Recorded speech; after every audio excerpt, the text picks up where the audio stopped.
গাড়িটা বের করতে বলছি আপনাকে গাড়ি বের করতে বলছি আমার না করলে আমি যাবো না আপনার সাথে আগে আমার কথা বলবো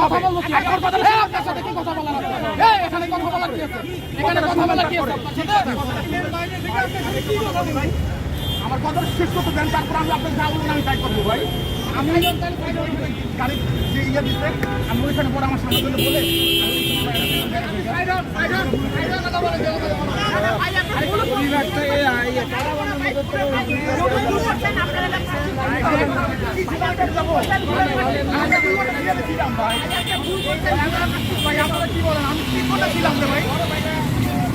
আমি 3 ঘন্টা ছিলাম 3 ঘন্টা থাইকা তারপর হচ্ছে যে আমি তেল পানি পরে আমি সামনে চলে গেছি এখন আমার লাগে সবাই ইয়ে করতেছে আমার হ্যাঁ ভাই আমি 2 ঘন্টা ছিলাম সিরিয়ালে 2 ঘন্টা থাকার পরে তারপরে এখন আমি মনে করছি যে ওইটা তেল দিতেছে আমি ওইখানে চলে গেছি বলে এখন আমার সামনে চলে গেছে আমি যারা বলে গেছি এখন বলতেছে যে এখন আমি ভাই কি করবো এখন একটু আপনার রিকোয়েস্ট করে যান